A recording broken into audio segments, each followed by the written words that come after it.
আমি ব্যক্তিগত 3 বার এখানে এই বেড়িবাঁধ নির্মাণ করার জন্য এসেছি। 3 বারই যারা সংসদ সদস্য ছিলেন তারা বলেছেন যে আমরা নিতে আসি না, আমরা দিতে এসেছি। কিন্তু পরবর্তীতে আমরা দেখছি যারা মোটরসাইকেল কেনার মতো অ্যাবিলিটি ছিল না, তারা ঢাকা শহর থেকে, খুলনা শহর থেকে অনেক অনেক বাড়ি এবং পাইকাচা, কয়রায় তাদের বিলাসবহুল বাড়ি আমরা দেখেছি, বিলাসবহুল গাড়ি দেখছি। তাদের ওয়াইফের গাড়িতেও সংসদ সদস্যদের স্টিকার দেখছি আমরা। কিন্তু সামান্য একটা মাটি কিন্তু এই বেড়িবাঁধের যে স্থায়ী বেড়িবাঁধ, সেই স্থায়ী বেড়িবাঁধের বিষয় অনেক দূরের কথা। সামান্য বেড়িবাঁধ সংস্কার যে জিনিসটা, সেটাও কিন্তু কোনোদিন করি নাই। আপনারা এই ভাঙনের ওপাশে গেলেই দেখতে পারবেন যে লিজ ঘেরের যে ভেড়ি থাকে, সেই ভেড়ির থেকেই খারাপ অবস্থা এখানে। এটাই হচ্ছে বিগত সরকারের আমলের পরিস্থিতি অবদান। এখানে পানি উন্নয়ন বোর্ডের 2 জন কর্মকর্তা এসেছিলেন, আমরা দেখেছি। কিন্তু অত্যন্ত দুঃখের সাথে বলতে হয়, আমাদের ছাত্র আন্দোলনের খুলনা থেকে কিছু নেতৃবৃন্দ এসেছিলেন এখানে। তাদের ট্রলারটি পথে খারাপ হয়ে যাওয়ায় তারা এসও সাহেব এবং এক্সেনের কাছে হেল্প চেয়েছিলেন।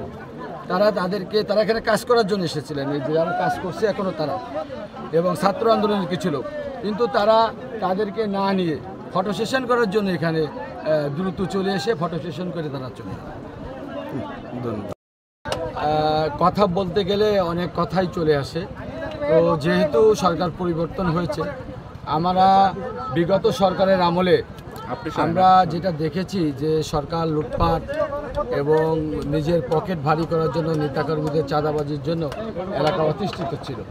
তো আমরা এখানে দাঁড়িয়ে এই ভাঙ্গন আমি আগে আরও 2 বার রেঁধেছি বিভিন্ন সময়ে। আমরা পাইকাচা উপজেলা বিএনপি এবং অঙ্গ সংগঠনের নেতাকর্মী, সাধারণ জনগণ এবং জামাতের স্থানীয় নেতৃবৃন্দ, আমরা আগে অনেকবারই এই ভাঙ্গনে এসেছি এবং এই ভাঙ্গন এই পাশেই 10 হাত দূরে একটি ভাঙ্গন আমরা এখানে বেঁধেছি। তো এখানে সবচেয়ে বড় যে বিষয়টি, যে আমাদের চাওয়ার বিষয়টি এমন ছিল যে আমরা ত্রাণ চাই না, আমরা একটি টেকসই বেড়িবাঁধ চাই। যে এমপি এসছে, আমরা মনে করেছি যে হয়তো এলাকার একটু ভাগ্য পরিবর্তন হতে পারে। তো 1 সপ্তাহ 2 সপ্তাহ সর্বোচ্চ 1 মাস যাওয়ার পরেই দেখি যে সে তার পরিবারকে গুছানোর জন্য ব্যস্ত থাকে। তো আমরা এবার মনে করছি যে ছাত্রদের যে ত্যাগ, যে রক্ত, সেই রক্তের বিনিময়ে যে দ্বিতীয় স্বাধীনতা আমরা পেয়েছি, সেই স্বাধীনতা আর পরে যে সরকারটি, তত্ত্বাবধায়ক সরকার, যে উপদেষ্টা আমাদের যে ডক্টর ইউনূস সাহেবের নেতৃত্বে এবং ছাত্রদের নেতৃত্বে যে সরকার গঠন হয়েছে, সেই সরকারের মাধ্যমেই আমরা এখানে একটি টেকসই বেড়িবাঁধ পাবো। এটাই হচ্ছে আমাদের সবচেয়ে বড় আশা।